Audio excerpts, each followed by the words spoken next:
Hello students, मैं शुभम और आज मैं क्लास 10 के स्टूडेंट्स को बताना चाहता हूं कि उनका जो सिलेबस है इंग्लिश सिलेबस में वो 30% कम कर दिया गया है। कोविड-19 की जो महामारी थी इसमें सत्र 2020-21 नहीं चल पा रहा है। इसके पाठ्य पैटर्न को देखते हुए हमारे जो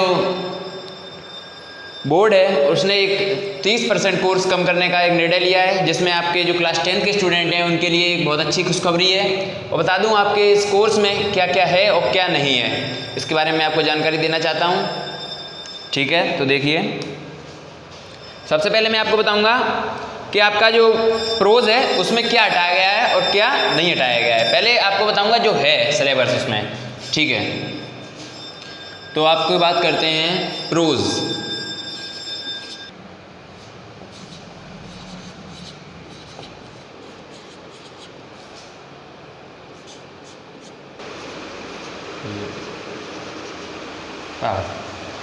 देखिए स्टूडेंट, जैसे कि मैंने आपको बताया प्रोज में जो आपके चैप्टर हटा दिए गए हैं और ये हैं जो आपके उसमें अब आएंगे। इसमें से आपके जो चैप्टर हटाए गए उनको नहीं, जो इसमें हैं वो आपको बता रहे हैं कि प्रोज में क्या क्या रह गया है जो आपको पढ़ना है। द इंचार्ट पूल बाई सी राजगोपालाचार्य। तो एक फर्स्ट चैप्टर आपका ये हो गया। सेकंड है letter of God by GL. Humes. अब आपका थर्ड चैप्टर की बात करते हैं, द गंगा बाई पंडित जवाहरलाल नेहरू, जो कि पंडित जवाहरलाल नेहरू ने लिखा है। अब आपका बात करते हैं फोर्थ चैप्टर सीक्रेट्स, जो कि आपका रोधा पावर ने लिखा है। बात आपने देखा होगा कि ये 4 चैप्टर आपके प्रोज में रह गए, लेकिन इनके भी मार्क्स बेटा 16 मार्क्स का ये आएगा आपका प्रोज। 16 मार्क्स का आना है, इसके आपके मार्क्स 16 मार्क्स इससे आपके क्लियर होंगे। अब हम आपको बताएंगे पोइट्री में क्या है, मैं आपको पोइट्री बताना चाहता हूं।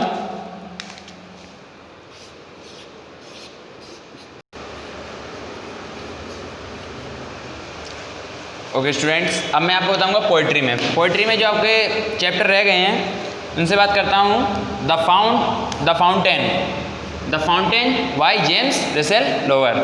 अब बात करते हैं सेकंड चैप्टर की, the psalm of life by H.W. Longfellow. अब आपका थर्ड चैप्टर है the blaze song by Sarojini Naidu. Okay Lowell. ठीक है, अब बात करते हैं सेकंड चैप्टर है जो आपका, दोबारा से आपने फर्स्ट देख लिया था fountain by James Lowell. Second है आपका the psalm of life H.W. Longfellow. अब आपका थर्ड चैप्टर है the blaze song by Sarojini Naidu. The blaze song किसने लिखा है? बाई सरोजनी नायडू। लेकिन अब ये स्टूडेंट आपको बताइए कितने नंबर से आएंगे, आपका पोइट्री कितने का आएगा? 7 मार्क्स का आपका पोइट्री क्लियर होता है अगर आपको ये तीनों चैप्टर अच्छे तैयार होंगे तो। ठीक है, 7 मार्क्स आपके यहाँ से क्लियर होते हैं। देखिए 16 का आपका प्रोज, 7 मार्क्स का आपका पोइट्री। अब आपको बताएंगे कि आपका सिलेबस और इसमें सप्लीमेंट्री के बारे में भी हम आपको बताते हैं। Supplementary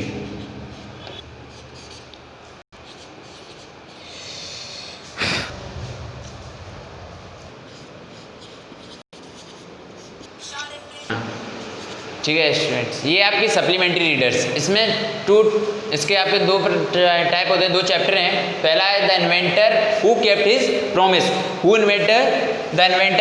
his promise. किसने लिखा है? Y sister Nivedita. एडेप्टेड है इन्होंने किया है। और the judgement seat of Vikramaditya, वो भी सिस्टर निवेदिता ने लिखा है। दोनों का एक ही है। ये आपकी सप्लीमेंट्री रीडर है। और इसमें जो आपके मार्क्स आप मिलेंगे आपको, ये आपका सीधा 12 मार्क्स का मिलता है। 12 मार्क्स, इसमें आपको 12 मार्क्स मिलेंगे। और इसे दोनों को बहुत अच्छे से पढ़ना है, इसीलिए पहले तो 3 थे, इसमें से एक हटा दिया है आपका और 2 बचे हैं, इसलिए आपके ये 12 मार्क्स का है। अब हम आपको बताएंगे कि आपके जो ग्रामर में, इंग्लिश ग्रामर में क्या क्या है, क्या क्या आप इंग्लिश ग्रामर में पढ़ेंगे। ठीक है, देखिए स्टूडेंट, ग्रामर में आपका क्या है? देखिए आपका ग्रामर में 13 टॉपिक हैं, 13 टॉपिक हैं, 13 टॉपिक हैं, लेकिन इसमें से सब मैं आपको बताऊंगा और मैं आपको ग्रामर इतना अच्छे से क्लियर कराऊंगा। पहले मैं आपको बता रहा हूँ parts of sentence. First topic आपका ये रहेगा। सेकंड टॉपिक जो आपका रहेगा सेंटेंस टाइप, प्रकार सेंटेंस के। द वर्ब क्रिया, दो क्रियाएं होती हैं, सब लोग जानते हैं, कर्मक और सकर्मक। Transitive verb, intransitive verb, primary expression, इसका मतलब होता है बी हैव डू का वर्क, मतलब कहाँ पे इसका प्रयोग किया जाता है। मॉडल एक्सप्रेशन, नेगेटिव सेंटेंस, नकारात्मक वाक्य, इंटेरोगेटिव। और आप लोग देखें टेंस, ये टेंस मतलब काल जो फॉर्म और यूज में प्रयोग होते हैं, प्रयोग के लिए किए जाते हैं। पैसिव वॉइस आपका 9वां टॉपिक, 9th टॉपिक है आपका पैसिव वॉइस। और आपका ये 10th टॉपिक है the part of speech. Part of speech तो आप समझ रहे होंगे। अब बात करते हैं आपके जो इधर तीन टॉपिक इधर हैं आपके। 11 है आपका डायरेक्ट इनडायरेक्ट, लेकिन आपको डायरेक्ट नहीं इनडायरेक्ट स्पीच पढ़नी है, ओनली रिपोर्टेड स्पीच के बारे में आपको बताया गया है क्लास 10th में। 11th में आप डायरेक्ट इनडायरेक्ट सब पढ़ेंगे। और 12 है जो आपका टॉपिक वर्ड इन्फॉर्मेशन। और 13 है पंक्चुएशन एंड स्पेलिंग। इसमें क्या है, स्पेलिंग सही करने के लिए आती हैं। आपके 13 चैप्टर खत्म होंगे, वो आपके 13 टॉपिक्स खत्म होंगे। एक मान लीजिए 13 चैप्टर ही खत्म होंगे ग्रामर के, ये सब एक चैप्टर के वाइज में आते हैं। और जो मैं बता रहा हूँ 13 टॉपिक खत्म होना आपका, अगर आपने ये अच्छे से पढ़ लिए, आपके एक भी मार्क्स ग्रामर में नहीं कट सकता। जो आपका ग्रामर का सिलेबस है वो आपका ये 15 मार्क्स का ये आता है। और 15 में से 15 लाने हैं तो आपको ये सब क्लियर करना होगा। तो क्लियर मैं आपको कराऊंगा, एक टॉपिक में आपको जरूर क्लियर कराऊंगा।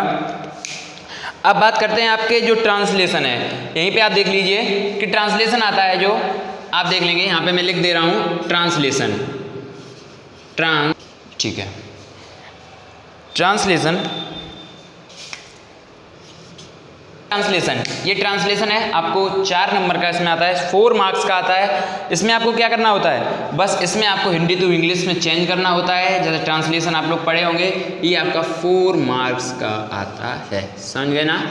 ये आपका 4 मार्क्स का हो गया। अब आपके बचे हैं, अब आपको 2 टॉपिक और बचे हैं आपके। फर्स्ट आपका है कंपोजिशन और सेकेंड और एक और है अपेंडिक्स है। ठीक है, उसे ही बताते हैं। देखिए स्टूडेंट्स, अब मैंने आपको बताया कि अभी आपका लास्ट इतना, ये सब आपका लास्ट है। ये ग्रामर के बाद जो रह जाता है आपका कंपोजिशन, और ये इसमें लॉन्ग और कंट्रोल क्वेश्चन आते हैं, छोटे छोटे क्वेश्चन आते हैं। उसके बाद आपका लेटर और एप्लीकेशन। लेटर या एप्लीकेशन में से आपको एक लिखवाया जाएगा। ये जो आपका है ये, इसे हम बात करते हैं, ये 6 मार्क्स का है। इसे कितने में आपको बता दें, ये आपका 6 मार्क्स का है। ठीक है, बिल्कुल। अब हम ये दोनों टॉपिक आपके 6 मार्क्स के हैं। अब आपको लेटर और राइटिंग, जो आपका लेटर राइटिंग है वो आपका 4 मार्क्स का है। ये यहाँ पे आपका यहाँ लिख दे रहे इसका 4 मार्क्स, ये आपका 4 मार्क्स का है। ठीक है, अनसीन पैसेज तो आप लोग जानते होंगे, अनसीन पैसेज आता है। जैसे आपको करना होता है वो उसको मिला के, अगर इसे अनसीन पैसेज करें या फिर आप मान लीजिए ये करें, एक ही बात है। ये पूरा मिला के 6 का आता है, 6 मार्क्स का आता है। इधर लिख दे रहा है आपको 6 मार्क्स। ठीक है, ये तो इसमें भी देखिए आपका, इसमें सिनोनियम, एंटोनियम, अपेंडिक्स में वर्ड ऑफ कन्फ्यूजन, जो उसमें वर्ड होते हैं उसमें ढूंढने के लिए, और जो आपकी जो मीनिंग होते हैं, वोकेबलरी होती है, वो आपकी होगी। तो इस प्रकार से आपका पूरा 70 नंबर मार्क्स का जो पेपर होगा इंग्लिश का, वो मैंने आपको बता दिया है। और आपको बताएंगे कि जो हमने बताया है आपको, एक अगर आप टॉपिक पढ़ लेंगे तो आपको 70 मार्क्स लाने से कोई नहीं रोक सकता। और आपको ग्रामर की बता रहे हैं, ग्रामर का एक टॉपिक मैं आपको क्लियर कराऊंगा। इसी के साथ धन्यवाद, नमस्ते।